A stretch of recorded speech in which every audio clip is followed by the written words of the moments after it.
All right, well, welcome everyone. Today's presentation is part of the Culture Builds Communities webinar series. This community-based project is designed to help Native communities plan and develop cultural facilities. Culture Builds Communities is a project of the Association of Tribal Archives, Libraries, and Museums. Major funding is provided by the Institute of Museum and Library Services and the National Museum of the American Indian. Thank you so much for being here today. We're looking forward to your presentation. Us to join you all. My name is Valerie Walters, and I serve as the Undersecretary for the Department of Culture and Humanities for the Chickasaw Nation. And today we are very honored to be with your group to talk about the Chickasaw Cultural Center. Now, I will tell you that we have just hit an exciting milestone, and even though we're in the middle of a pandemic and we did not get to celebrate the way we wanted to, we continued on and we did a virtual celebration, and we're going to share that video with you in just a few moments. But first, I'd like to introduce a few colleagues that are with me today on this panel. So first we have Keith Welsh, and if Keith will just wave at the camera. Keith is actually our Director of Facilities and Maintenance here at the Cultural Center. Then we have Chris Zellner. So Chris, so we've got Chris. Chris serves as the Director of Collections here. Then we have Fran Parchcorn with us. All right, and Fran is our Director of Event Operations. And then we have Brian Cook with us as well too. And Brian is a Special Projects Manager with us. So we've all been with this campus for a while. Keith certainly has been with it longer than anybody. He was here really before we broke ground to start the construction. Then he's seen it all the way through construction and then moved into the Director of Facilities and Maintenance. But what I want to do today, or what I want to start out with, is actually showing you all our 10-year anniversary. Now this video, and I don't know if anyone's seen it online, but this video is going to walk you through the Cultural Center from the moment that it was really just an idea to where we are today. So you're going to see events, you're going to see some of our friends and our partners who speak about it.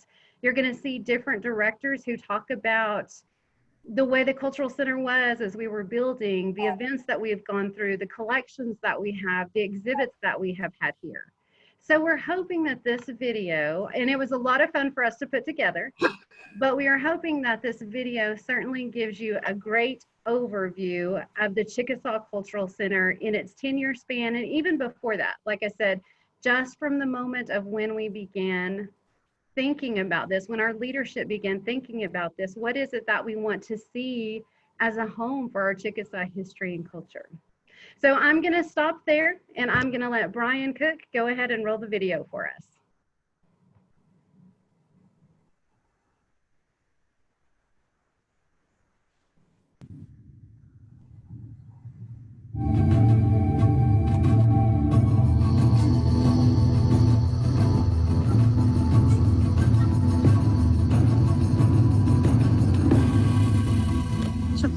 And a welcome to the virtual celebration of the Chickasaw Cultural Center's 10-year anniversary. My name is Valerie Walters, and I serve as the Undersecretary for the Department of Culture and Humanities and your host for this special celebration. July 24th of 2010, the Cultural Center campus opened to the public, and it has been an amazing 10 years. During this celebration, we will reflect on the significant history and activities of the campus. As is our tradition, we will begin our celebration with a prayer. I would like to introduce Chickasaw elder and fluent speaker Pauline Brown to give the invocation in our Chickasaw language. Pauline Brown, saya Chickasaw Asha Chuka Ashika saya Chickasaw saya Mama yung pachugmarila siya na ayamik chitko chuhua pumisana yung moko imatisalachi chihua ma ispuno kangrun naka himakay ila siya yung isnako na nasayani abi kana ilibachi nuwa tukod Nana kanime nika isanupilina yamai Yam meditatia. Yagne yapa ispumisana. Nana apisa, biche nana staitana. Tonimuma. Ugloshe ashkat lawa yamat ala tutatra. Nana tumi ho pistu itana tugut. Anumpa makugyo kanikat itana bana hotanua. Yamashenina yamed suka locally at the ala tutatra ho pisagmad. Isnako nana shayani ana tika yamapalasha. Jehua man tiki pila hata gasikat.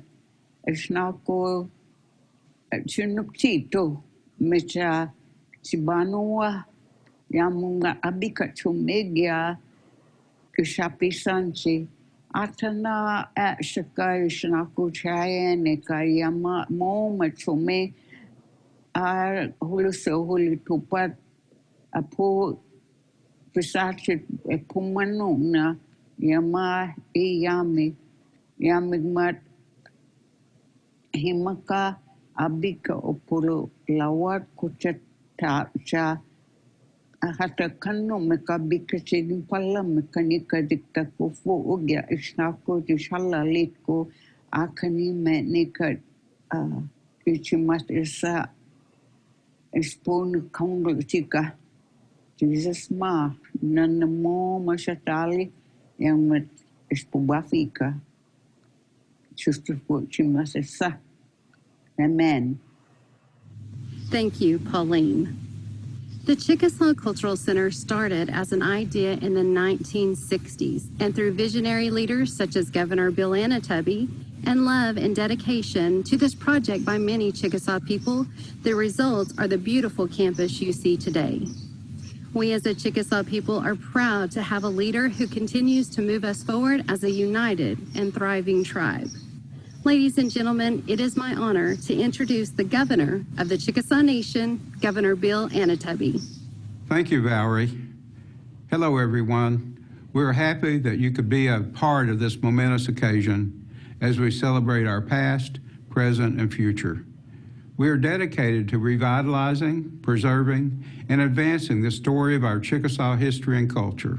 We continue our storytelling tradition at the Chickasaw Cultural Center, where we incorporate modern technology to share the history, culture, and ongoing achievements of our people. When our Cultural Center opened 10 years ago, it was the realization of a long-held dream. In October 2000, more than 1,200 Chickasaws responded to a survey which asked for comments and suggestions regarding a Chickasaw Cultural Center. Language, beliefs, ceremonies, history, and customs were among the most popular suggestions. Art and music, food and medicine, prominent Chickasaw men and women, and a living village with traditional dwellings were also mentioned. Building upon those requests, years were spent planning the Chickasaw Cultural Center. Tribal legislation to fund the Cultural Center was passed in 2003. Talks with the National Park Service for a cultural center in or near the Chickasaw National Recreation Area continued for several years. And finally, ground was broken September 30th, 2004, just 2 days after the U.S. House of Representatives passed legislation authorizing a land exchange among the Chickasaw Nation, the City of Sulphur, and the National Park Service. Drafted by U.S. Representative Tom Cole, the exchange enabled us to construct the center adjacent to the Chickasaw National Recreation Area. Built on the ideas, imagination, and creativity of Chickasaws from all walks of life, the state-of-the-art center opened in the summer of 2010. The Chickasaw Cultural Center offers visitors the opportunity to learn and connect with Chickasaw history and culture, and watch the story of the Chickasaw people unfold through powerful performances, reenactments, demonstrations, collections, and exhibits. The Chickasaw Cultural Center has shared Chickasaw culture with hundreds of thousands of visitors from around the world. In the years ahead, we look forward to meeting even more new friends from near and far, as we remain committed to sharing the ongoing story of the Chickasaw people, our story, with all. Thank you for joining us. Thank you, Governor. The operations of the Chickasaw Cultural Center is administered under the Department of Culture and Humanities, a department that is dedicated to preserving, protecting, and sharing Chickasaw history and culture. It is my privilege to introduce the Secretary of the Department of Culture and Humanities, Secretary Lisa John. Chukma. My name is Lisa John, Secretary of the Department of Culture and Humanities. Thank you for participating in the Chickasaw Cultural Center's 10-year anniversary. Although we can't physically be at the Cultural Center to celebrate together, we hope you enjoy the next best thing, a virtual celebration. The past 10 years have been a testament to this purpose, and we look forward to sharing our people's history and culture in the future. The Chickasaw Cultural Center was designed for Chickasaw people to come together to celebrate, embrace, and share the culture and heritage that binds us together as a people. There are so many people to thank for bringing the dream of a cultural center to reality. Governor Bill Anatubby and Governor Overton James, who envisioned and supported the building of this campus. To the hundreds of Chickasaw citizens who make this campus a living place, to our team members who help keep the spirit and the beauty of the campus alive, and to our visitors who share in our culture. During the celebration, we will take you on a journey of the past 10 years and hear special messages from team members, families, friends, and partners. They will reminisce and share our purpose, changes, exciting, and meaningful moments. Thank you for joining this special celebration, and we look forward to when we can see you in person. Wishing you good health, Yoko K and Chapisalacho, until we see you again.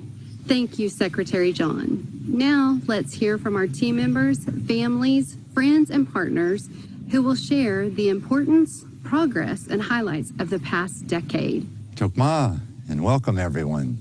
I am Keith Welsh, Director of Facilities and Maintenance for the Chickasaw Cultural Center. This place is like no other center in the world. This center displays so much of tie to Mother Nature and the world around us. A place of living, breathing, ever-changing experience and learning. A worldwide destination that continues to grow year after year. More than 30 years ago, Chickasaw citizens were asked what they would like to see in a cultural center. Thanks to Governor Bill Anatubby, those thoughts were finally put on paper, and the construction of the center began on the original 96-acre site. The design of the center was to capture as much native influence as possible, so the building design was to create structures that blended into the landscape. The original construction included 4 main buildings: the Welcome Center and Administration Building, Jaliso, Center for the Chickasaw History and Culture, an archival research building where one can research family history, the Inoli Theater and Ampa Cafe, with a theater featuring a 4-story screen and a cafe that offers Chickasaw dishes, including pashofa and grape dumplings. The Exhibit Center, that features state-of-the-art technology and offers a trip through time from ancient Chickasaw history, arrival of Europeans to Chickasaws today. These structures were clad with wood, stone, copper, all natural elements of Mother Nature. Like the seed of a plant, the center continued to grow, including a water pavilion, pond, and a sky bridge.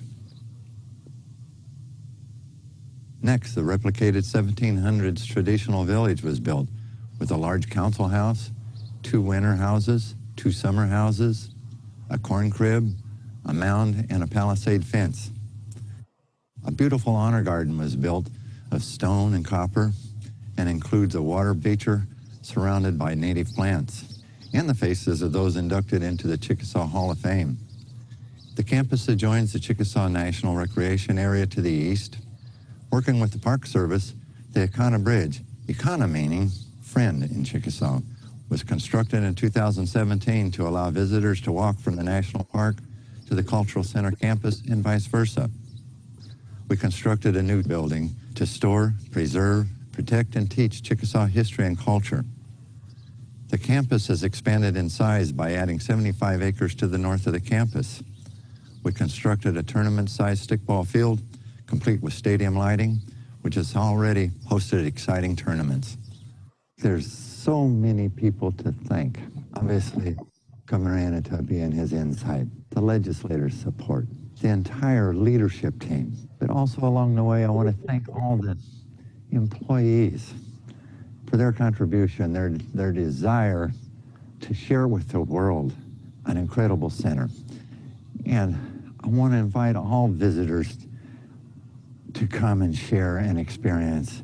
I want to thank those visitors for coming and sharing and giving us an opportunity, not just myself, but everyone on this campus, an opportunity to share with them their life, their experience, Chickasaw history.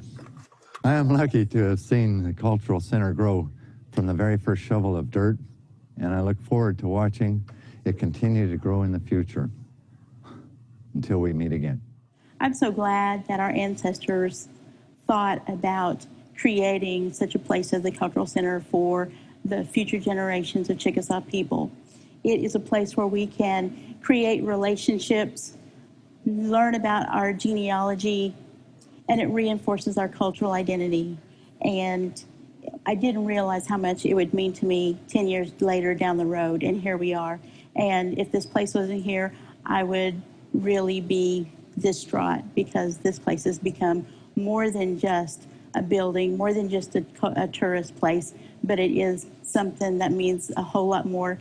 It's home for Chickasaw people. This is Heather Ottone, Senior Curator at First Americans Museum. Congratulations! As I travel nationally and globally as a Chickasaw citizen and curator, I am always very proud to speak of the good things we have in our community. The Chickasaw Cultural Center has served as a beacon for the last decade on behalf of our tribe. The exhibitions, the programming, the representation of our living culture has provided a vital pulse to showcase Chickasaw people to the world broadly. We at First Americans Museum honor and recognize all of the leadership and staff who have made this a reality. I wish you the best for the future, and I look forward to all the good that will come from your work. Chugma. My name is Fran Parchcorn, and I serve as the Director of Event Operations here at the Chickasaw Cultural Center. I've been here on campus since before we opened our doors to the public back in 2010, so I feel totally invested in this place, which is a facility of service to the Chickasaw people. It has always been my longtime goal to make a lasting, positive impact on preserving our culture and history. Event operations has evolved over the past 10 years from daily programming and special events to expanding our scope of technology and media tools to help share our history and culture. Some of our biggest highlights over the years have been our signature events, which have drawn thousands of patrons from across the globe. From our Three Sisters celebration held in early spring, to our Native Creativity Fashion Show in early summer, to the Hoba-Passachie Native Film Festival in late summer, to our Native American Heritage Day event in late fall. All of these special events have all culminated into major celebrations. As the Chickasaw Cultural Center continues to grow, so will the ways in which we share our stories, be it by live productions, films, art exhibitions, cooking shows, or musical concerts. In the future, our hope is to include a gospel singing and expansions of 3 already successful events, which are the Native Culinary Expo, the Toloa Music Fair, and the Pottery Market. It is fulfilling to be a part of a team that plays such an important role in conveying who the Chickasaw people are to the world. We are still here. Chikashapoya. We are Chickasaw. We are a people who celebrate who we are every day in our identity, in the way that we serve others, and in our warrior spirit of never giving up. Yoko Ki, thank you for joining us in celebrating 10 years of fun at the Chickasaw Cultural Center. Hi everyone, this is Tatanka Means. I just wanted to give a big shout out and congratulations to the Chickasaw Cultural Center celebrating 10 years. And thank you so much for hosting the film festival, the Hoba-Passachie Film Festival. It was an honor to be a part of it. And shout out to the cafe, 10 years. Thank you so much. Can't wait to be back again. Hey everybody, Martin Sensmeyer here. I just wanted to reach out, say hello, give a special shout out to the Chickasaw Cultural Center. Congratulations on celebrating your 10-year anniversary. I also want to say thank you to my friend Fran for the work that you do in Indian country, for the work that you do in your community. I want to say thank you for inviting me to the Hoba-Passachie Film Festival. I wish I could be there with you all in person celebrating. Enjoy the films and hopefully see you next year. Hi, I'm Stephen Paul Judd, and I'd like to wish the Chickasaw Cultural Center a very happy 10th anniversary. I was there for your very first film festival. It was amazing, great hospitality, and I can honestly say it was the best and biggest movie screen I've ever seen at a film festival. Here's to 10 more years. Chuck Ma. Hello, I'm Thalia Miller, Director of Horticulture at the Chickasaw Cultural Center in Sulphur, Oklahoma. One aspect of the center that we're very proud of is of its natural landscaping.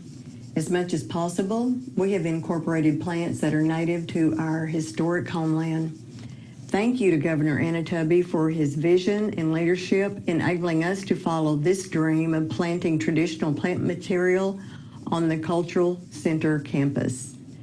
Our horticulture team has traveled to Tupelo, Mississippi to acquire native plants from our heritage preservation team.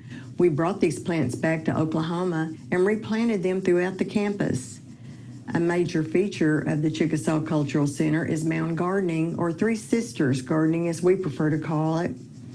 It is a type of companion gardening used to grow corn, beans, and squash together. We call this the Three Sisters method because each plant depends on the other, just as sisters would do for each other. The spiral garden, which is located behind the traditional village, features Three Sisters mound gardening, as well as many varieties of herbs, vegetables, and fruits. Many of these are cultivated and served in our Ampa Cafe. We have recently expanded our operations and now oversee 3 large greenhouses where we grow many types of plants, including milkweed. Milkweed is important because it is vital to ensuring the health of the monarch butterfly population as they migrate each year from Mexico to Canada. The horticulture team has been involved in monarch butterfly preservation efforts since 2015. Horticulture has had many events and presentations over the past 10 years, and we thoroughly enjoyed sharing our knowledge with everyone. We plan to continue sharing our knowledge through educational outreach using different methods such as online webinars, YouTube videos, and more. Our goal remains in showing people how to plant and how to harvest, even though for the time being we may be virtual and not in person at the Cultural Center. I look forward to all that we can accomplish in the future together. Yakoke. Thank you. Chapisa Lacho. Good morning. This is Brenda Kingery, and I'm just calling in to congratulate the Chickasaw Culture Center for 10 years of excellent service to our community. I want to thank our Governor Anatubby for his vision for the things that he's been about for many years and who have enabled us to do great things within the state of Oklahoma as well as our nation. Our Chickasaw Culture Center offers not only the Chickasaws a way to learn and to accomplish new and exceeding deeds, but it's also a place for us to celebrate together. I really look forward to the time when we are there together again. In the meantime, I look forward to the stomp dance. I look forward to all of the new exhibitions, and I look forward to grape dumplings. Thank you and have a wonderful day. My name is Kent Smith, Chickasaw. I've been familiar with my Chickasaw ancestry for my entire life. It dates back to George Colbert and his son James, who married Salici and had a daughter named Susan. But it wasn't until about 10 years ago I was afforded the opportunity to learn more about Chickasaw history, tradition, and culture as they opened their cultural center in Sulphur, Oklahoma. In the 10 years since this gateway opened, I've been able to learn more about the history and tradition and culture and share that with others, such as the native explorers. Yakoke, Chickasaw Nation. Happy anniversary, Chickasaw Cultural Center. It's been 10 years, and I know when I visited the grounds while you were building, I thought, I love this area. So I purchased land only a mile away from your entrance. And I want to say thank you for being close and for educating thousands of people in our culture. It is absolutely a beautiful experience to go to the Cultural Center, see the campus, walk through the exhibits. It is a joy to live close. Thank you for bringing me back to Oklahoma. Happy anniversary. Chugma. My name is Mark Milligan. I'm the Executive Officer for the Chickasaw Cultural Center. Welcome to Pecolipoya, our 10-year anniversary celebration. I'm going to share with you some of the wonderful art we have here on the Cultural Center campus. This beautifully carved 9-foot bronze statue represents the arrival of the Chickasaw people to Indian Territory, following their forced removal from our ancestral homeland. As our Chickasaw ancestors look toward the future, the arrival statue depicts a new beginning. It also implies that we never forget our past. This is depicted by an elder looking back to where we came from, our historic homelands. Mr. Larson used Chickasaw citizens as models for all the 8 of the statue's figures. Next, I would like to share with you the 4 bronze sculptures created by Chickasaw artist Joanna Underwood Blackburn. These sculptures represent pottery and shell carving designs used by our early ancestors. The sun symbol represents the Creator, the one that gives us life, spirituality, and light. The 4-direction symbol represents the 4 seasons, the 4 directions, and the 4 logs of our sacred fire. The spider represents the ancient story of how Spider brought fire to our people. The woodpecker motif represents strength, courage, and determination of our Chickasaw warriors and is a protector of our people. Owata, the hunting, is a bronze statue created by James Blackburn. This statue depicts warriors hunting during the Mississippian period, 900 AD to 1400 AD. During this cultural period, the warriors hunted with bows and stone-tipped river cane arrows.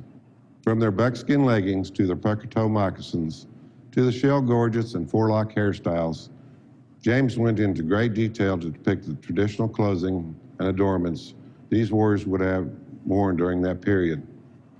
Finally, I would like to share a couple of paintings by Mike Larson. These paintings of our Chickasaw elders are part of a series of 24 paintings called Listening to Our Elders. This series is the 3rd installment of paintings depicting the Chickasaw elders, the other 2 titled They Know Who They Are and Proud to Be Chickasaw. Mike, along with his wife Martha, sat down with each of these elders and conducted interviews to learn about their histories and families. Mike used that information to capture the essence of each elder portrayed in these paintings. These paintings have served to become a living history of our people. Yakoke, thank you for your time, and please come see us when we're open. Hi, I'm Mike Larson. Martha and I are here today to congratulate the Chickasaw Nation on the 10th anniversary of the Chickasaw Cultural Center in Sulphur, Oklahoma. Here's Martha. We are really excited about this. I remember when it started, the leadership, the vision of getting it going, and all the hard work that went into the building of it. And here we are 10 years later after it was all put together and started, and it's a beautiful, beautiful facility for everybody to come and see everything about the unconquered and unconquerable Chickasaw Nation. My family and I are so grateful for the Chickasaw Cultural Center. It's such a beautiful place to visit, and everyone is so welcoming and making us feel at home. I'm so grateful that we have a place that showcases our culture and history, and even a library for research. There's always so much going on with demonstrations and dances and special events throughout the year. It's one of our favorite places to visit. Congratulations on the 10-year anniversary. I'd like to say that Chickasaw Cultural Center has been a tremendous blessing to me and to other artists. We've been able to not only showcase our art, but to present our art as well as our culture to thousands and thousands of visitors, not just our Chickasaw citizens, but internationally.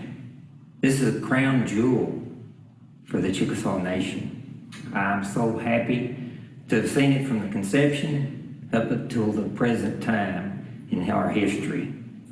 I'm looking forward to another 100 years of continued success. Chokma. I'm Christopher Zellner, Director of Collections at the Chickasaw Cultural Center. I oversee our 2 climate-controlled repositories here on campus, the Ashati building, which holds our 3-dimensional artifacts and artworks, and the Haliso, the Center for Study of Chickasaw History and Culture, which stores paper documents such as maps, manuscripts, family files, and much more.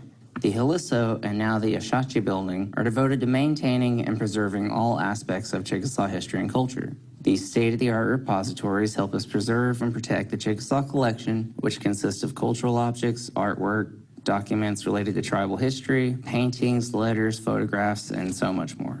Items in the Chickasaw Nation collection are properly preserved in these facilities so that Chickasaws will be able to study and research them for decades to come. We are also able to utilize this collection to educate the public through rotating exhibits on Chickasaw history, culture, and the arts. We've been proud to collaborate with other museums and educational organizations to build partnerships and share elements of our culture. In 2014, we worked with the Florida Museum of Natural History to bring dugout canoes paddling through the Americas here to our campus. This exhibit told the story of why canoes were so important to the southeastern tribal peoples. These vessels were used to transport food, families, trade goods, and ideas throughout the Americas. We even had on display a 19-foot-long dugout canoe made nearly 400 years ago. By featuring this exhibit on campus, we were able to reconnect modern Chickasaw citizens to a crucial aspect of our history and culture. The following year, the Chickasaw Cultural Center received on loan an incredible selection of southeastern Indian beaded textiles dating to the 18th century. The exhibit, 1700s beadwork of southeastern tribes, allowed our present-day beadwork artists and weavers to study the beading techniques, designs, and styles that were used by our ancestors 250 years ago. Another exhibit I'd like to mention is our cross-cultural pottery exhibit from 2018 titled Sculpting Cultures, Southeast and Southwest Native Pottery. The Chickasaw Cultural Center partnered with the Indian Arts Research Center at the School for Advanced Research to create this educational fine arts exhibit. We received on loan from their collection 8 historic vessels from the Kers language pueblos and exhibited these ceramics alongside present-day pottery pieces made by 5 tribes artists. In doing so, we celebrated the similarities and differences between these 2 first American pottery traditions while still highlighting the beauty and creativity of each individual artist. Chickasaw Cultural Center has been grateful to have forged so many long-lasting exhibition partnerships over the past 10 years, and we hope to build many more in the future. Yakoke, and thank you. Happy birthday to the Chickasaw Cultural Centre. I'm Neil Curtis. I'm Head of Museums and Special Collections in the University of Aberdeen in Scotland, and I'd like to congratulate the Cultural Centre on 10 years of tremendous work looking after and preserving and promoting and sharing the culture and history of the Chickasaw people. I look forward to working more closely in the future with the Cultural Centre. This started with a display of some weaving and beadwork that has been in the care of the university for about 200 years, and we were able to display it to the Chickasaw people and also to Cherokee people at different times. And I look forward to being able to do this and to working more on an online resource that will mean that people will be able to look closely at these items from the comfort of their own homes. So I look forward to many more years of tremendous work of the Cultural Centre and to being with you on that journey. Happy birthday. Chokma, Guatzi Hopa. Greetings from the Pueblo of Acoma in New Mexico. My name is Brian Vayo, and I'm the governor of the Pueblo of Acoma. I am also the former director of the Indian Arts Research Center at the School for Advanced Research in Santa Fe. During my tenure at the school, we had the opportunity to collaborate with the Chickasaw Cultural Center on an exhibition that featured historic and contemporary Pueblo pottery, as well as ceramics made by members of the Chickasaw Nation. This was a great experience, one that fostered long-lasting relationships not only between the school and the Cultural Center, but between Pueblo artisans and people from the Chickasaw Nation. I've had the opportunity to visit the Chickasaw Cultural Center and also had the privilege of delivering a lecture in the Anole Theater. I'm always very impressed by the quality of exhibitions and educational programming that you offer to tribal members and to your visitors. So on this 10th anniversary, I wish you continued success as you continue to celebrate Chickasaw culture. Thank you. Hi, I'm Brenda Granger, Executive Director of the Oklahoma Museums Association. On behalf of the OMA staff, board, and members, we wish the Chickasaw Cultural Center a happy 10th anniversary. It seems like yesterday you opened your doors, and now you are celebrating 10 wonderful years. Your Cultural Center is amazing as it has so much to offer, including nature, history, heritage, and lifeways of the Chickasaw people. The team at the Chickasaw Cultural Center are an inspiration for all. We are honored and happy to celebrate with you and look forward to what the next 10 years will bring. Happy 10th anniversary. Chukma, thank you for joining us to celebrate the 10-year anniversary of the Chickasaw Cultural Center. I'm Lori Hamilton, Executive Officer for the History and Culture Division. As Chickasaw people, we have been blessed with a beautiful cultural center to help share and maintain our tribe's history, culture, and language. Over the past 10 years, wonderful citizens like yourselves donate and share important documents and photos related to our rich history. The sharing of these items, as well as the sharing of stories and language, continue to educate Chickasaws and non-Chickasaws on our history. The Chickasaw language is one of the most vital characteristics of our tribe that helps define who we are. And we are proud to share our language and traditions on this campus through a variety of ways. Through the support and vision of Governor Anatubby, the Chickasaw Nation continues to make great strides in revitalizing and sharing our language and culture. Although we cannot be with you physically, we encourage you to take advantage of programs such as Rosetta Stone Chickasaw, online and social media cultural classes, craft classes, history classes, language education via Instagram, Snapchat, and Twitter. These are just a few of the unique ways we continue to share who we are with the world. Chikmashki, and thank you for being with us on the 10-year anniversary of the Chickasaw Cultural Center. I'm Bill Wright, Superintendent at Chickasaw National Recreation Area, and I'm here at the Encana Bridge to wish the Chickasaw Cultural Center a happy anniversary for its 10th anniversary. As a member of the National Park Service, I want to extend our congratulations, and as a superintendent at Chickasaw National Recreation Area, I want to just thank the Chickasaw Cultural Center for being a wonderful partner and in the relationship we've developed over the last 10 years. As a Chickasaw, I'm very proud of the fact that the Chickasaw Cultural Center has represented the Chickasaw Nation and has told the story of our people and shared our culture with people from around the world, and look forward to that continuing for years to come. Thank you very much. Chokma, Zahostrafoat, Amanda Cobb Greetham, Chickasaw. I am Amanda Cobb Greetham. I'm a proud Chickasaw citizen, and I'm the former administrator of the Chickasaw Nation Division of History and Culture, and the period in which I served in that capacity was the period of the construction, curation, and launch of the Chickasaw Cultural Center. And I am so honored and proud to be able to speak to you all on this, the 10-year anniversary. I cannot believe it has been 10 years, but it has. And that's a lovely thing. Because of the pandemic, this is a virtual celebration, but we're all together. And it's the Chickasaw Cultural Center and the spirit around the Cultural Center that I believe has enabled that to be true. I will never, ever forget, well, the years preceding the opening, but certainly the summer of the opening day itself. And the things that really strike me about that time are people, but hundreds of people. Chickasaw citizens, Chickasaw families, Chickasaw employees from every division coming together, each with a specific talent and a specific role and something to contribute. And it took every single one of us to make the Chickasaw Cultural Center and to make it into something greater than ourselves. And suddenly, we were working on it, and we all looked at each other, and I think we realized that it was happening, and it wasn't just like these buildings and a campus. It was more than that. Even in the heat, even with the exhaustion, even with all of those stressors and anxieties that we had, we looked around and we realized that it was a home, and it was something special, and it was bigger than us and more than us, and that it had the Chickasaw spirit. And I know that after all my work on it, I fell in love with it.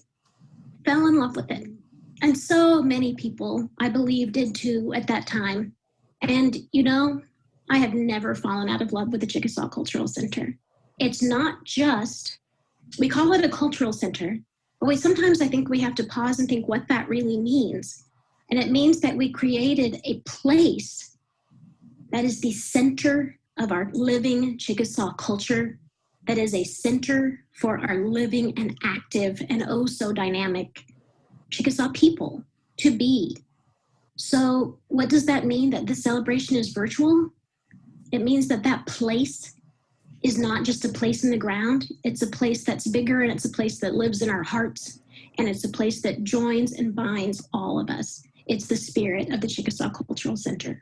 When I think back to that time and to the hundreds of people, the Chickasaw people, the families, the employees, everyone who made this happen, we have to pause for a moment and remember the vision and the leadership of Governor Bill Anatubby, who 20 years before the Cultural Center ever opened, had the idea of investing in the cultural health of our people, if that were ever possible. And then it became possible. And then we did it. And I'm ever grateful to be part of a tribe who invests in the cultural health of our people, because it is that cultural health that will enable our continuance. And to that end, I want to say happy 10th anniversary.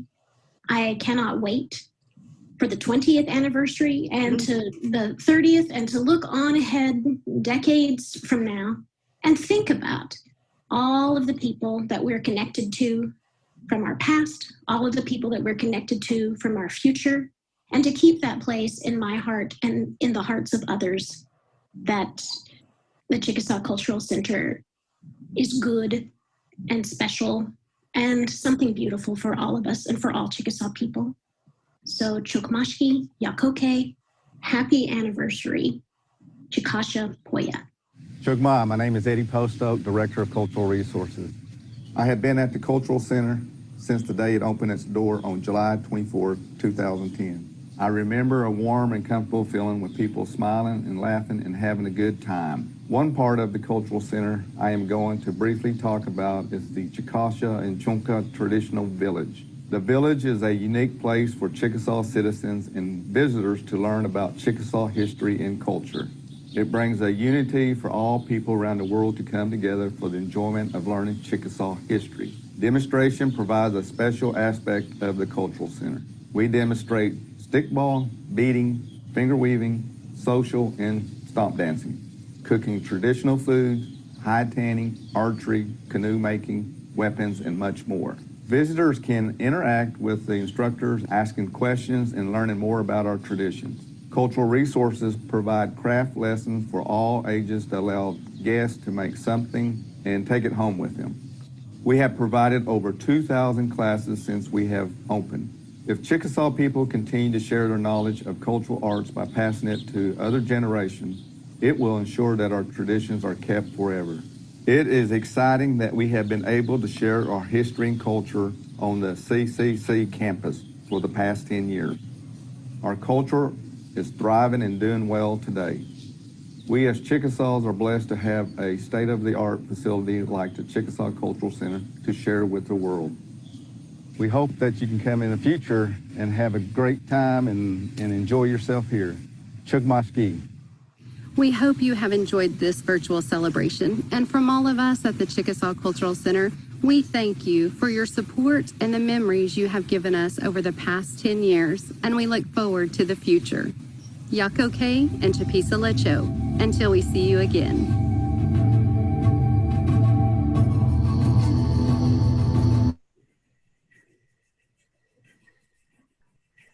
Well, I hope everyone enjoyed that video.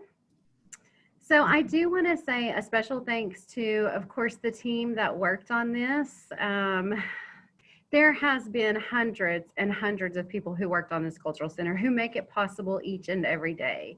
From the folks who gave their ideas of what they wanted a cultural center to be, all of our citizens, to, of course, Governor Anatubby, Governor James, so much of our leadership who continue to bring this forward, and to the team who works here today. We are currently closed right now due to the pandemic. We are not opening, not planning to open anytime soon. Of course, what we are doing is watching the climate and watching, watching the numbers too before this facility decides to open again. So I do want to acknowledge a very special person who is not with us today. It is Mark Milligan. Mark serves as the Executive Officer for the Cultural Center. Mark comes from the Division of Arts and Humanities and has a great background in art. He served as a director there for several years, and recently, actually last fall, he moved into the position of Executive Officer for the Cultural Center. Now, as I mentioned, we are currently closed, but we have a wonderful team who is still here taking care of this facility. As you all see on the videos, that this is a very large campus, and it takes all of us day in and day out to make sure that we keep this facility up with all of the mowing and the weeding and the making sure the buildings are properly heated and cooled, because we still have our collections, we still have everything here. And it's important for us as the team who is housed here that we take care of this facility, regardless of public or not. This is something that has been entrusted to this team to take care of, not only for us, but, you know, in honor of our ancestors and certainly for our future generations as well. So at this time, I want to introduce Fran Parchcorn. Fran serves as the Director of Event Operations here at the Cultural Center campus, has done an amazing job during her time here. She's brought in a lot of special folks and a lot of relationship building that we've had, as you've seen throughout the video as well too. We're going to talk a little bit more about that later on, but right now I want to introduce Fran. Yes, hello, Chickasaw, everybody. Yako Val. Let's talk about the Cultural Center. We come to work every single day like we are open to the public, which of course we are not. So the Chickasaw Cultural Center sits on 184 acres.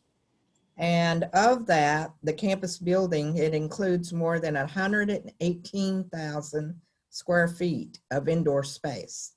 To date, we have welcomed more than 800,000 visitors to our campus, where we're able to strive towards that everyday goal. Our goal every day is to share the Chickasaw story and to preserve tribal culture for future generations. Everything about the Cultural Center, inside and out, is very significant to the Chickasaw people. There are 4 main elements that are built into the campus architecture. And those 4 main elements are wood, stone, copper, and water.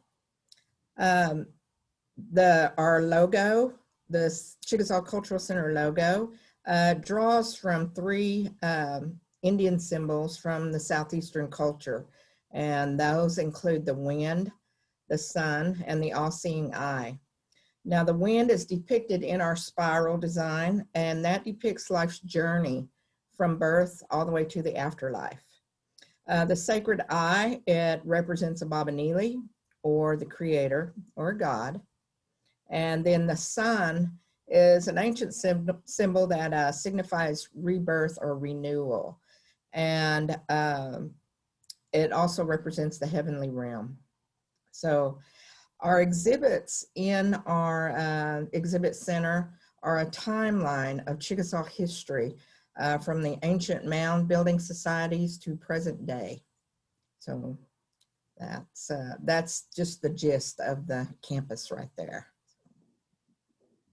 Thank you, Fran, for sharing that portion. So for those of you who are participating today, what we want to do is continue on, and after we continue with each of our directors that are going to speak, then we're happy to start the conversation of questions that you all may have.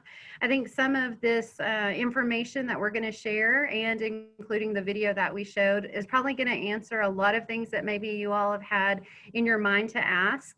But what we'll do next is go ahead and welcome Keith Welsh. Keith is the Director of Facilities and Maintenance, and Keith's going to visit with us a little bit about the building of the Cultural Center. Chakma, everyone.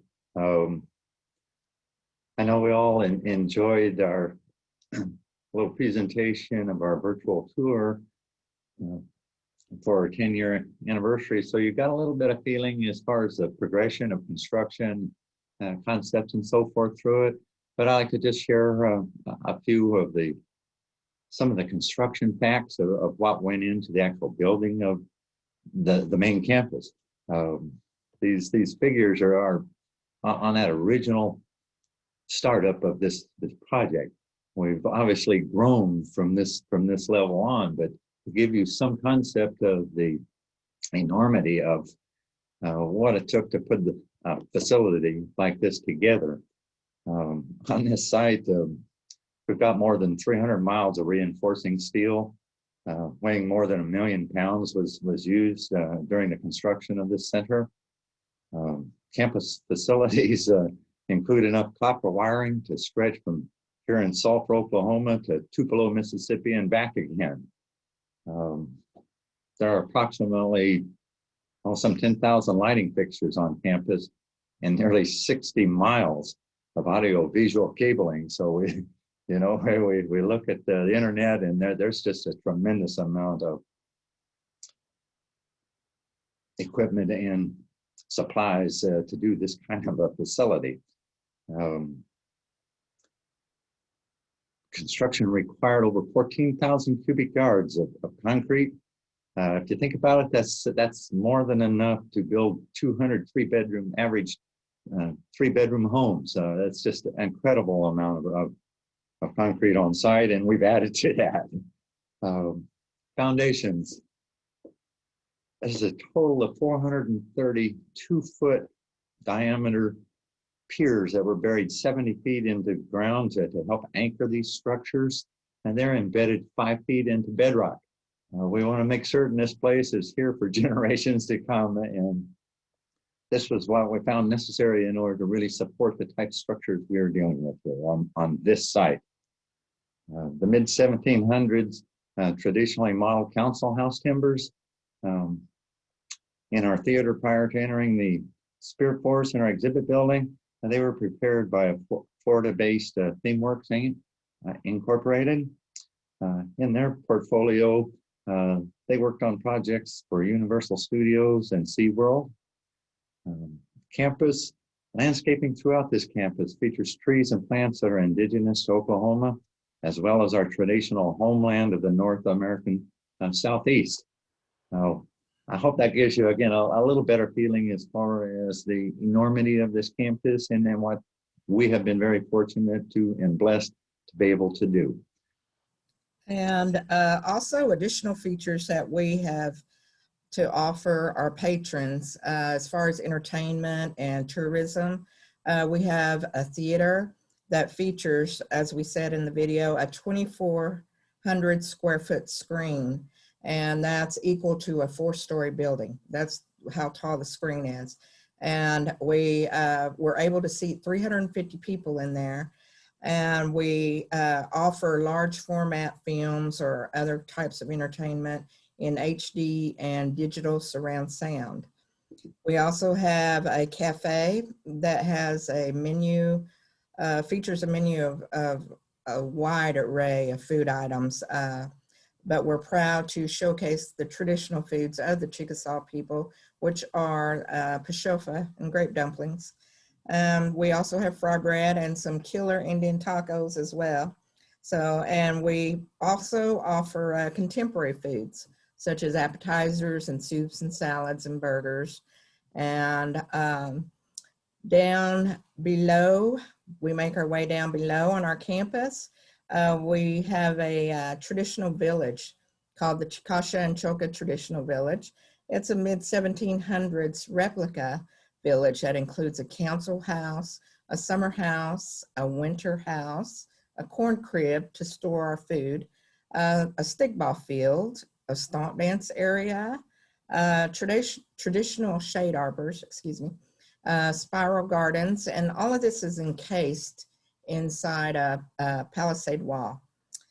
We also have gift shops that feature handcrafted items by Chickasaw artists and books from our Chickasaw Press.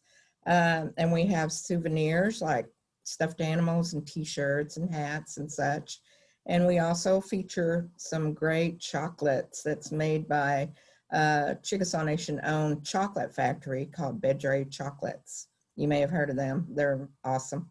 Our honor garden is a more peaceful area that features laser cut photos of all the Chickasaw Hall of Fame inductees. It's a beautiful, serene place that features water fountains built over copper structures, copper sculptures and such. And last but not least, we have our Encana Bridge. The Encana means friend in the Chickasaw language. So it's a 190-foot 95-foot pedestrian bridge that connects the Chickasaw Cultural Center to the Chickasaw National Recreation Area, which is a huge park in itself. So that's I think I've visually looked over the whole campus, and I think that's almost it. Yeah, well, thank you, Fran. So next I want to welcome to present some information is Chris Zellner. Chris serves as the Director of Collections. And here at the Cultural Center, we are very, very fortunate that we now have 2 collections facility. We started out with one, the Halisso Research Center, but we have seen the need for the expansion. And about 2 years ago now, we were able to open the doors to our new Iasachi building. So what we've done is we've actually split our collections. So in the Halisso, and the Halisso is called the Halisso Research Center, the Center for Study of Chickasaw History and Culture.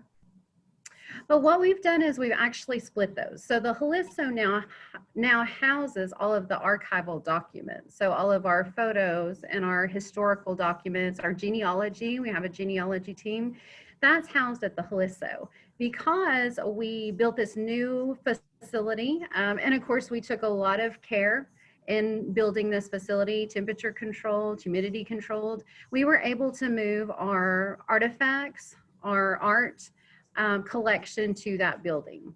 But right now I want to introduce Chris Zellner, and Chris is going to talk a little bit about the collections here at the Cultural Center. Thank you, Valerie. Hi everyone, my name is Christopher Zellner, as Valerie said. I oversee the 2 repositories here on campus, the Halisso Research Center, which features our genealogy and oral history workshops.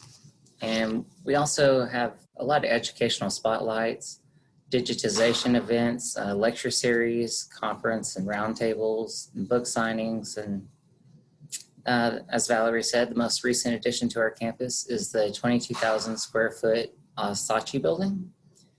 This is where we store our 3-dimensional artifacts such as artwork and 3D artifacts. And it provides a state-of-the-art conservation area. It's the second one on campus, as Valerie mentioned. Our collection areas are very important to us as they are the home for the Chickasaw Nation collections. We cherish and care for them dearly as we can share them with, so that we can share them with future generations. And they're very important to us as they come from our homelands. So thank you, Valerie, for giving me a chance to share. Thanks, Chris. So right now what we want to do is visit just a little bit. This is where the real conversation piece comes in. We understand that a lot of you all are starting to build, thinking about building your own museums and cultural centers. And I think we got some friends on the line from the Choctaw Nation who are getting ready to maybe open theirs. So excited for them. But we want to talk a little bit about some lessons that we have learned. And then I also want to share with you all, and of course, Fran, Keith, and Chris can jump in as well. But we want to talk to you all a little bit, or with you all, I should say, about the stages that you're going to go through. You know, right now, I don't know who all is just starting construction or getting ready to start construction, or what exactly you're in. But we want to give you a little inspiration maybe, and a little hope, and let you know that everything that you will work towards is so worth it. Whenever you get to have a facility, regardless of the size, but you have a facility where you get to tell your own story, your own history, share with your own people, and then share that with the world.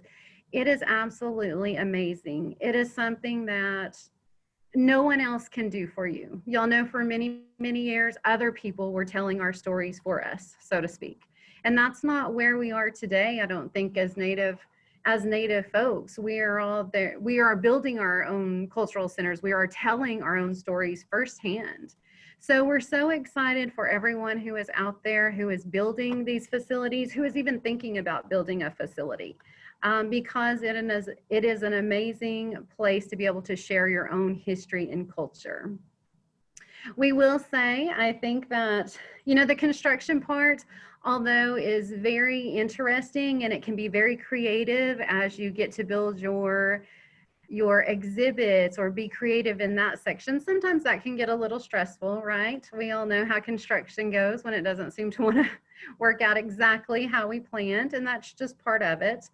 But to let you know that, you know, the operations section that you move into is just, it is something that is unbelievable, that you get to share in whatever manner that you want to share, in whatever programs that you and your tribe decide that you're going to create to tell those stories, to tell that piece of your history. So it's a very creative end through the entire process, from beginning to daily operations.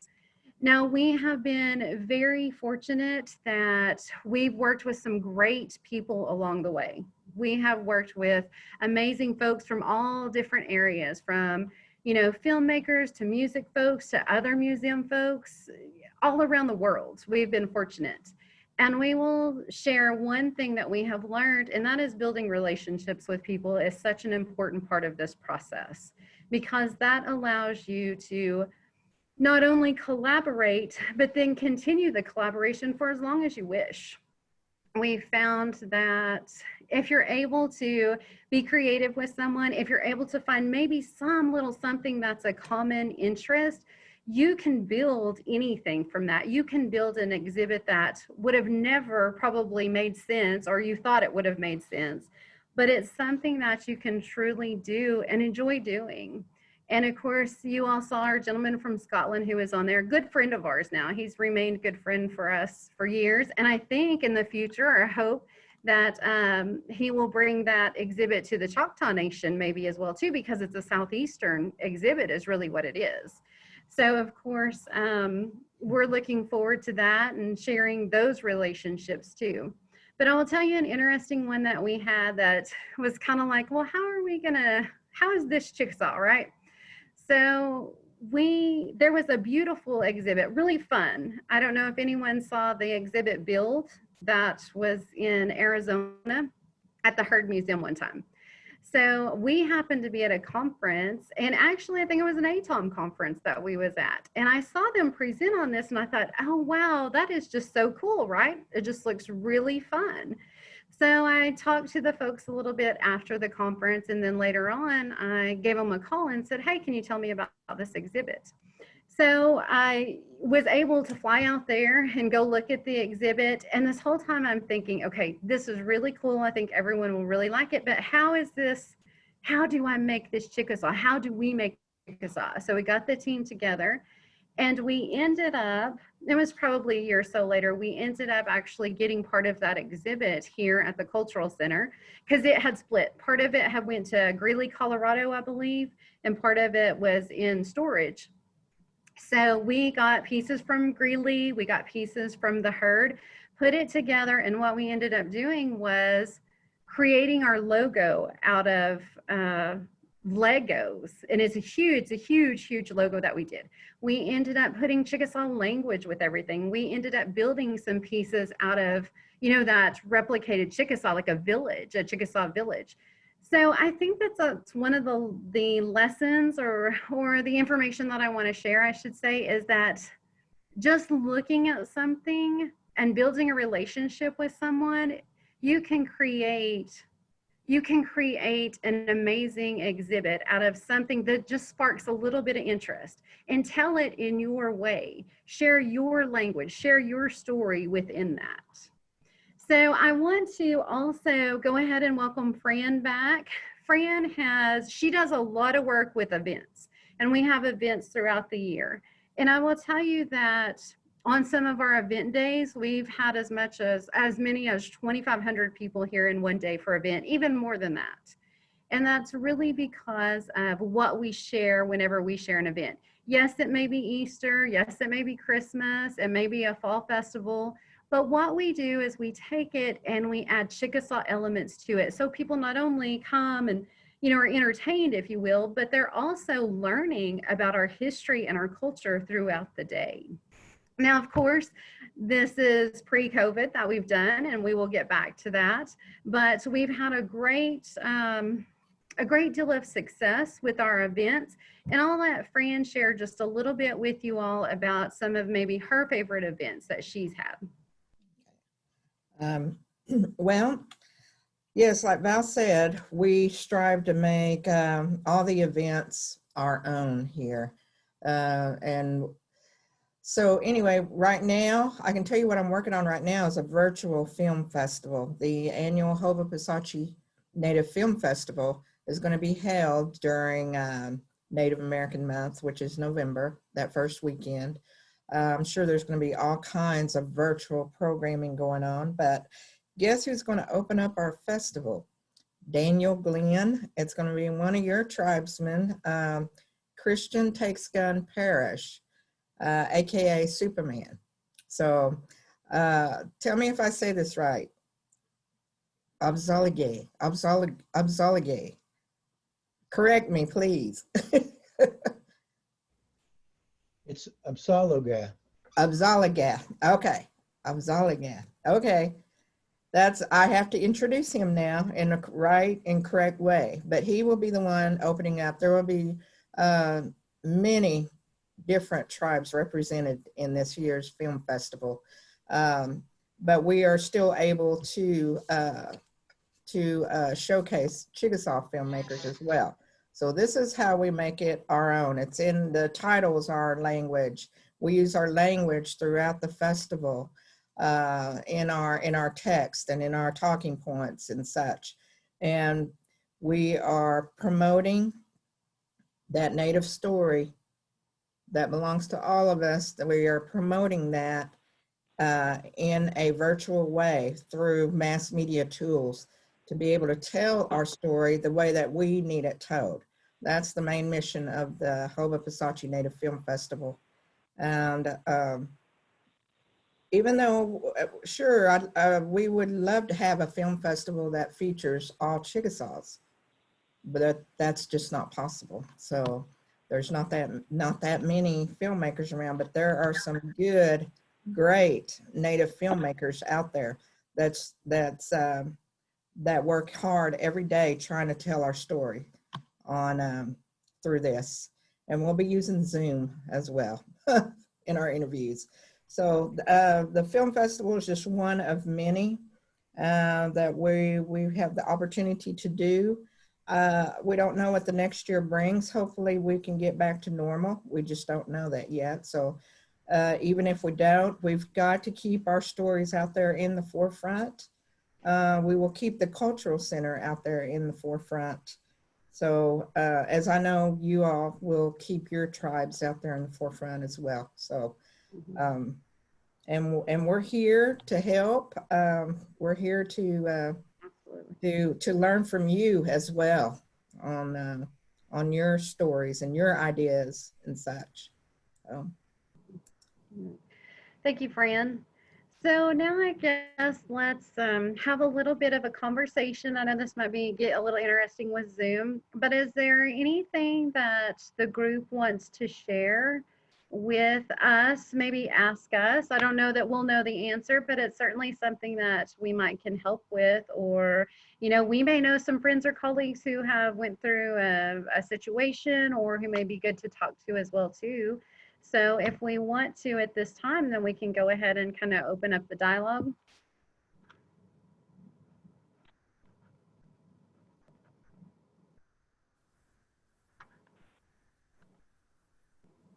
Any questions? I just, what was that, Fran, that you said that Daniel and Superman are going to be doing there? We're going to share, he's going to open up our festival with his videos. We're going to be using 2 of his videos. Okay. He happens to he has a video out that's kind of like his biography. It's a short film, it's 7 minutes, and he sort of gives his testimonial in this video on who he is, and everybody who knows Superman, who knows his music, who knows his lyrics, who knows his story, knows that he's out there to help people. He's out there to help other people, not just natives either. He reaches out to everybody. So, and then his other film that we're using, I picked that one because it is so, it is a high quality production. He has a whole production team that put this music video together. It's more like a mini movie kind of like, but it's a music video because that's what he is. He is a dance artist, dance and rap artist, and a motivational speaker as well. So we're very excited that he's going to be there. He's actually a cousin of mine, and proud to say, amazing performer. And I did have a couple of questions. I think I was muted. I was trying to ask, is there any possibility that we're in the middle of designing, well, not even in the design stage, we're in the programming and planning stages for 2 different cultural centers, one for my own Crow tribe, and then also for the Nisqually tribe here in Washington. And it's in that, early stages. We put out a similarly to what you guys did, we have put out questionnaires to try to get input. It was great to see that you guys started that way, and I don't know if Art was involved, Art Wolf, but he's working with us on that for Crow. I think it sounded like you had 1,100 folks providing input. Did that end up guiding a lot of the direction, that early survey that you did?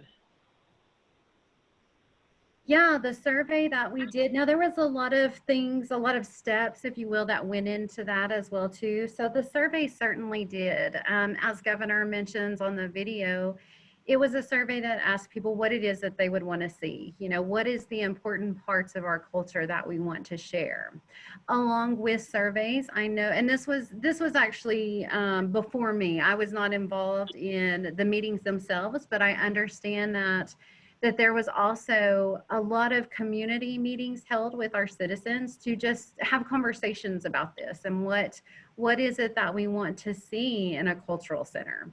So it sounds like you all are on a very good path by asking your citizens what it is that they want to see. And I know that some of the other tribes have kind of done that as well. I hate to keep throwing Choctaw Nation on the spot, but I think that they did something similar to that too, is to try to get some of their folks involved to see what this is. If this is going to be a cultural center, a place where we share our history and culture, with the world, then what is it that we want it to look like? What is it that's the important elements of our culture to us? And what is it maybe that we don't want to share?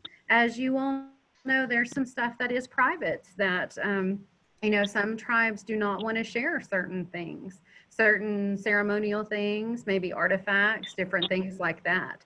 So I think that you all are on a very good pathway right now. Well, that's actually a really good point you raised. It's with both of these centers, there's a lot of discussion about how much of the cultural centers will be specifically just for tribal members to practice the culture and to learn and engage each other versus having visitors coming and seeing things. Right now with the Nisqually, there's not a lot of focus on the idea of visitors, but they do have an interest, certainly from an economic standpoint and also from a relational standpoint in terms of dealing with some of the racism that they have to confront with neighboring communities, border towns of the reservation. I'm sure you've all dealt with that. And so they think that maybe by having some outreach and like a visitor center to get more dialogue and get more engagement and learning about who they are will help with that. But the focus is more for them on, practicing and, having a place to really have their own people involved. So it seems like there's a little bit of an interesting, challenging dynamic between those 2 roles of these centers in terms of a place for the tribal members to, practice the culture versus a place where visitors come from the outside. Can you talk a little bit about how that works with with your center? Yeah, certainly. So with the Chickasaw Cultural Center, one of the things that is very important to us is that it does feel like a home for our Chickasaw people as well too. And as you all know or have experienced, that a lot of our citizens, or some of our citizens, I should say, myself included, I don't know everything there is to know about the history and the traditions of the Chickasaw people. It's stuff that I continue to learn, you know, depending on how deep we dive into what it is that we want to learn as well too. And the Cultural Center really is based in that, because we have folks here every day who bead and who play stickball and who do research and who, you know, look up genealogy, who do all of that stuff, that we are able to just share that with our Chickasaw folks. I think one of the most important, and probably that makes me the happiest, and I think our team too, is the Cultural Center for many Chickasaw citizens has become tradition, in the sense of, you know, some holidays, let's say Christmas holiday, or Easter, or whatever it may be, being here and celebrating in everything Chickasaw has become part of our citizens' family traditions for that particular holiday. And I think that that's one of the highest compliments that we can have, is because it doesn't feel like it's just a tourist destination, right? Because that's not what this facility is. It really is a home for all of our people to share in our own culture and to learn from each other. And then it's also a place for us to share with others who want to learn about who we are as folks, and who want to truly learn, I think is the best way to put it. You know, here what we try to do is we are not a group of people who are behind glass, right? Just as many of you are not. And so the museum was not built like that, because that's not who we are in general as people, right? We're still living, thriving people. And so I think part of the big appeal, not only to our people in our community, but also to others, is the fact that when you come to the Cultural Center, that you get to see almost this family environment, because there's citizens who are here sharing, working, visiting as well too. But you get to be involved in this culture. You are able to do as much or as little as you want. For those who like to just kind of read about a culture, you can do that. For those who want to learn how to dance, right, then you can join in a stomp dance demonstration with us. So it really is trying to balance all of that, with us ensuring that our citizens, you know, feel at home here and feel like this is a home. And it is a place to share with each other, and again, share with other people who want to learn as well too.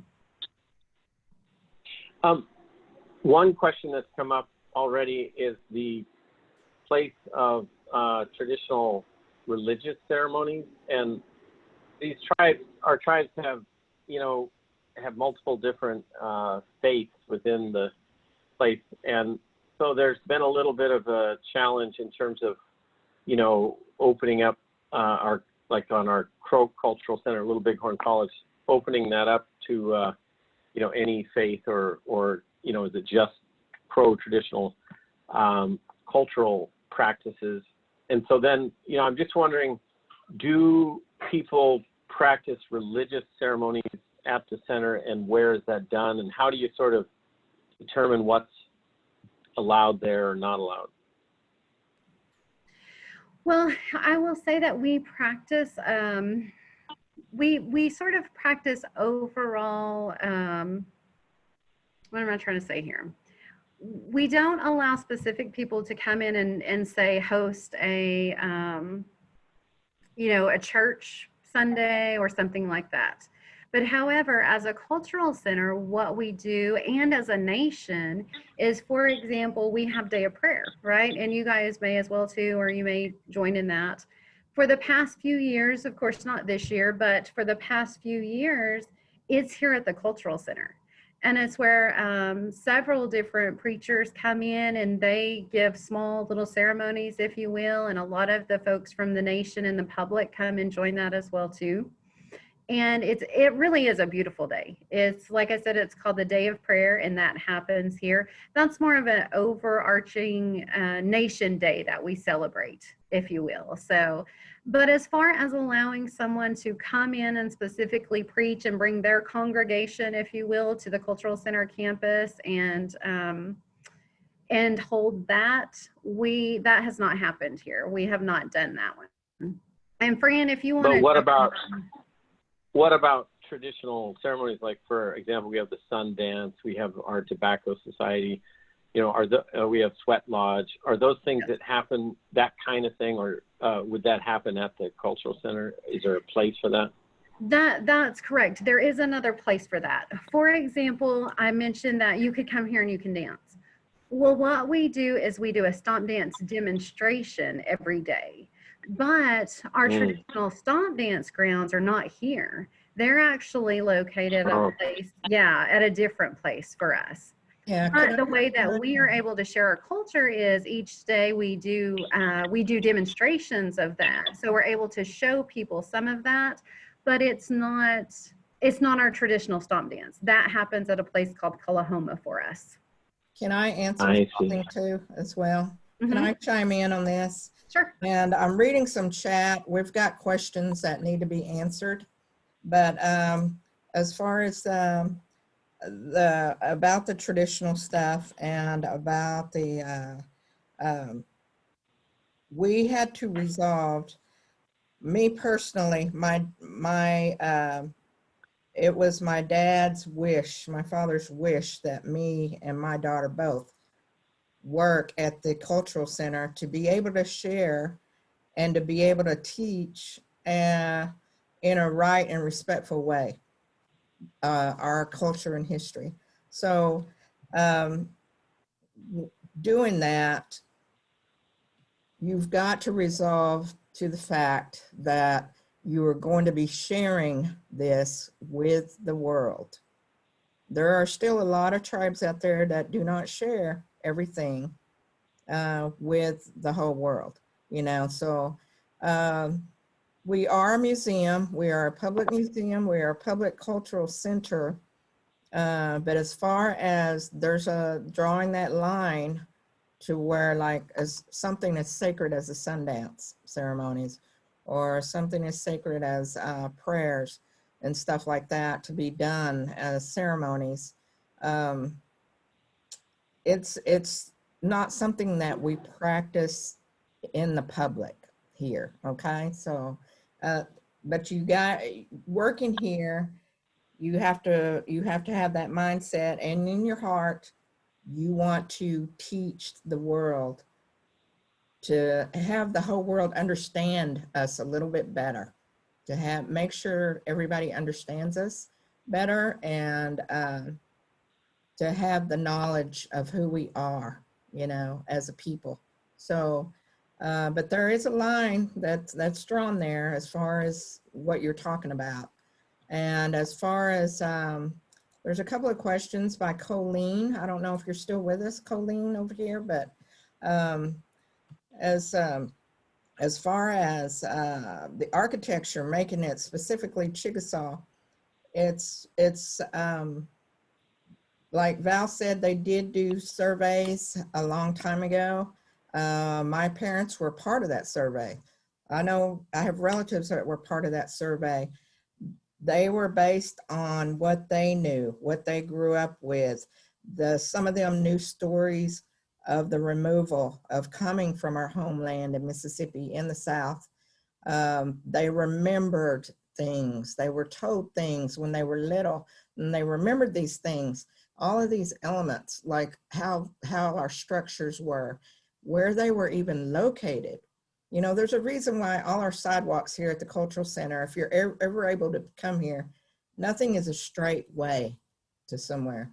Our sidewalks are curving in a way. There's a reason for that, and that's because we listen to our elders, and this is part of some of the surveys that we did. You know, there's no straight way. Everybody knows that. There's no straight path to anything that would make it too easy. So there's a reason for everything, the way our cultural center is built. Now, whether it's specifically Chickasaw down to the last nail, it's based on us and our Southeastern culture. A lot of the Southeastern tribes have similar cultures. So I hope that answers your question a little bit better, Colleen. So Yeah, that helps out a lot. I know okay. it was just for our facility, it's kind of like I would cringe to build this modern facility that our elders don't feel comfortable about being in. And I know there's protocols with like temperature control and such for different items, but I feel like if it doesn't feel like what your community is used to learning in and sharing in, it's gonna be like disapproved by the community and they might not utilize it. And I'm just kind of wondering how other tribes are grounding themselves with their planning. So thank you, I appreciate that. Thank you. I think there was another question on the chat about talking about how do you fund the operations and keep your facility sustainable, considering it's so large? Mm-hmm. Yeah. Well, and you know, we are very fortunate that we are tribally funded here. So it comes from our tribal dollars, which, you know, is revenue from different areas. I know a lot of people have gaming. That's part of ours as well too, but we've been pretty diverse in, you know, hotels, the chocolate factory, convenience stores, different things that you hear. So for us, it's tribally funded. And I know that that's certainly different than for those who are out there who are building as a 501c3 or operating as a 501c3. And some of them might can share as well too, because I know for some of my other colleagues that being part of a 501c3 means certainly looking for grants every chance that you get and writing for everything that you can and building partnerships with other people, which we do that part as well. But for us, it is tribally funded. So I would be happy to open the floor to anyone who is a 501c3 that wants to provide any information.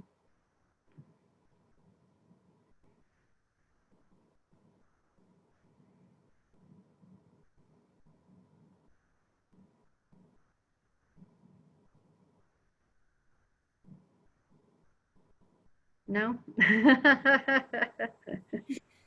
Well, our project currently for the Little Bighorn is we're working through the tribal college. So Tim, who's on the line, has been writing grants at this point to be able to get funding for that. And the Nisqually project is through the tribe, and they're also seeking, you know, different kinds of funding. And I think that funding is probably the biggest challenge that both of us are facing on this project. You know, getting the dollars.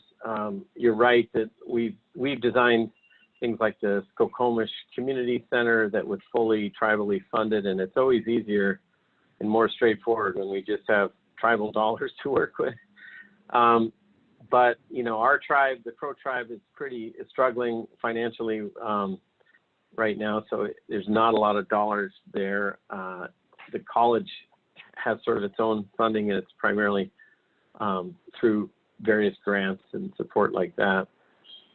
So I think that'll be an interesting thing. Is there any private dollars, like, or yours fully tribally funded, like everything's from the tribe itself? Or are there any donors, like big donors? No, for ours, we are solely tribally funded. Yeah. Mm-hmm. And is it a revenue generator for the tribe as well as a center? Well, not does it pay for itself?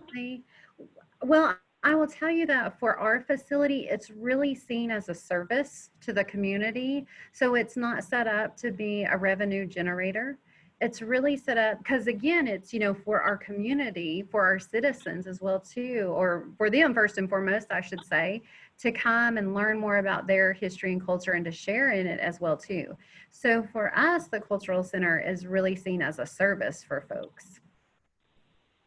But is there a differential thing like for non-tribal members? Is there like a fee that they pay to come to the museum? Yes, there is.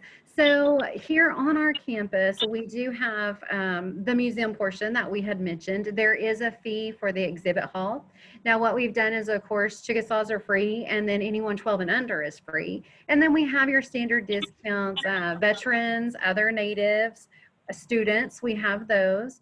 But yes, there is a fee for folks who are not native or of other tribes to come through. We also here have a cafe and a theater and a gift shop. And I will say, and most of you will probably find this as well too, that your gift shops can be pretty, they can generate some revenue for you. So ours does pretty well. It doesn't sustain our whole facility, you know, even with all of the admission fees and everything that we have. But again, that's because it's seen as part of a service. I can share about our director of the Suquamish Museum in Washington State. And we have a similar model to what you have, where we have hard tribal dollars that filter down through the tribal businesses. But we also have about 40% of our budget is an earned income component that we have through admissions and gift shop sales. And then we do as much as possible through grants and other development income. And we probably rely more on a development program, big donors, just to do mostly the kind of outside the box special projects that we want to pursue, not necessarily just base operational. But yeah, very, very much smaller than your facility, but a similar model. That your Chickasaw Cultural Center is incredibly impressive. So congratulations on 10 years. We'll be in 10 years in 2 years. So, but yes, thank you very much for the presentation. Yeah, certainly, and congratulations to your upcoming anniversary. That's exciting.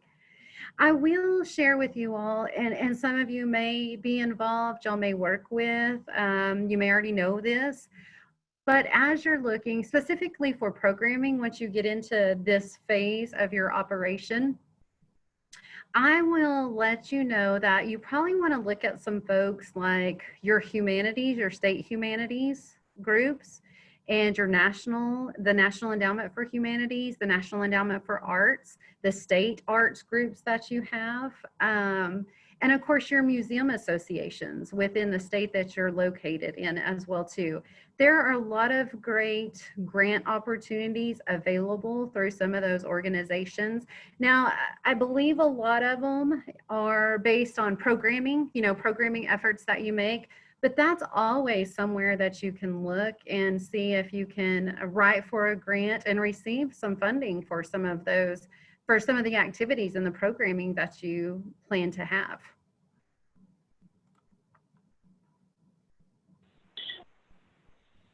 Is there sustainability built into the design of the facilities? Is there energy and material efforts to reduce the impact on the planet? Yeah, and actually I will let Keith Welsh, like I said, Keith has been here since we turned over the first shovel of dirt, really before. And of course, he's worked through those last 10 years to continue to enhance that. So Keith, if you want to go ahead and speak to that a little bit, we'd be happy to hear from you. Certainly be happy to. Yes, one of the areas we didn't cover, we do have two of our structures here have green roofs. These structures also were designed as far as stepping down the existing hillside or terrain that's on this particular campus, which again has helped tremendously with heat and cooling gain loss. The center, we have spent a tremendous amount of time and retrofit as we've gone along the past several years, changing everything over from incandescent bulb to LEDs. You'd be surprised the impact on that when it comes to helping reduce Again, operating costs, HVAC costs, reductions in setback thermostats, control of that. HVAC systems can be enhanced tremendously to help with that in the future. Depending on your structure, construction type, materials, definitely take a look at orientations for buildings to your solar sun issues, shading coefficients. All of those items really add to and help reduce energy costs. You can look at the heat gain as far as floor materials or mass walls in your design. Again, that is something you, once you kind of decide what type structure or materials you're going to be dealing with, those are things that you can discuss with your architectural firm, whomever is actually doing the design. They can help you tremendously along the way. Again, from when this particular project was in the design stage, there's a tremendous amount of improvements and additional materials out on the market even today that will help even greater. So even though we are pretty doggone modern and up to date, and we've spent a lot of time and effort on the environment and control as far as costs, again, that is an ever-changing item as we continue to learn and improve products along the way. I guess as far as the house, 10 years ago, you could get what we call a Series 9 furnace. Well, now you can't even buy one in the state of Oklahoma, a less than 14 series, which is a tremendous improvement as far as efficiency and reduction in costs for the occupants. In facilities, especially in museums or campuses similar to ours, utilities is a tremendous factor as far as your overhead costs. You need to spend a lot of time looking at that and see how you can retrofit that into your design, to complement your story. What type structures do you want to tell, show to the world? Step back on another comment there, some concern about how do we hold sacred ceremonies and so forth, and yet be open to the public. Again, that's a part of your planning, and it's part of your operation. You need to decide, does it all have to be open 7 days a week to the public? Or are there time periods that you can come in and have classes, training, and or serve your elders that are concerned with what knowledge do they put out there? You mentioned sun dancing, sweat lodges. Again, there's a way to share with the world general overviews of those, but in your planning and operation and timing, you can decide, are there hours that are closed to the public? And yeah, we want to give them an overview. We want to make them aware of, kind of like we do here on this campus. They can join in on a stomp dance, but for us, there's a separate site for traditional stomp dancing. Not everything is explained or given out there, but there's enough that people understand and learn, and those that want to learn more have an opportunity to go to those other places and learn. You could do the same thing with your facilities in operating programming. Yeah, thank you, Keith. You're welcome. I hope that helped answer your question. One of the other things that I want to briefly mention, I know we're getting close to wrapping up. One of the other things I want to briefly mention that is very, very important to us here as a nation in general, certainly here as the Cultural Center, is accessibility. That is something that we have from the beginning of this, that we have wanted to be incorporated. And as you know, some of those change as well too. Some of those rules or those laws, if you will, change. Our goal here at the Cultural Center is to always be above and beyond whatever the rule is set for accessibility, because we want everyone, again, our citizens first and foremost, and everyone who visits us, we want them to feel welcome. We don't want any barriers to anybody. We don't want anyone to feel like, oh, well, they can't go to the Chickasaw Cultural Center because it's not accessible. I would say in your building, and of course, I know that it is up to each and every one of you and your tribes as well too, but something to consider, because as you all know, we do have our elders who get, as they get older, then maybe they need accessibility for themselves as well too. And so we don't want to make them feel like they're not welcome. So that's something that we've really have strived for, to always go above and beyond here, is accessibility. Oh, hey, and I just see a chat about the American Alliance of Museums. Yes, that is something we're working on. I don't know if anyone out there who is currently operating a museum. That is a pretty long process, but that is something that we are working on. Is there any questions that we have right now, or any comments that anyone wants to make? How long did it take to build everything and before you finally opened? So I'll let Keith kind of go over a little more detail of that, but it was about 5 years, and he can tell you why it took so long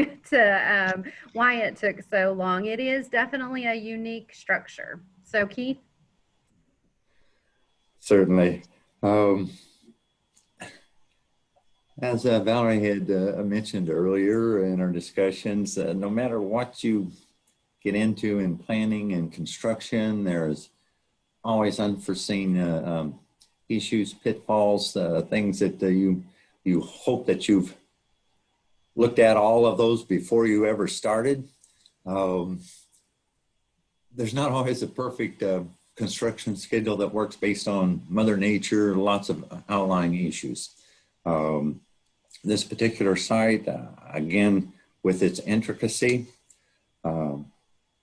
with all the audiovisual, electronic, spatial lighting considerations, as Valerie just talked about, accessibility, all of those issues had impacts upon the construction schedules.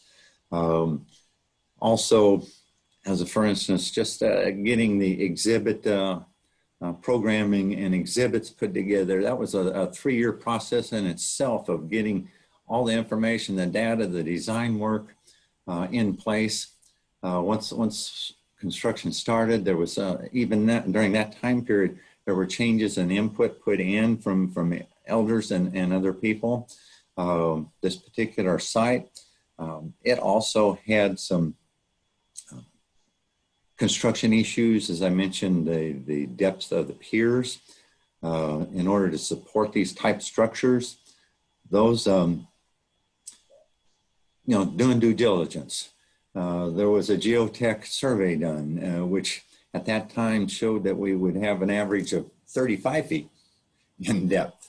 But again, because of load value and structure, it was requested that be embedded a minimum of 5 feet into bedrock. Well, in reality, in this geological area of Oklahoma, there's a tremendous change from 100 feet apart on soils conditions.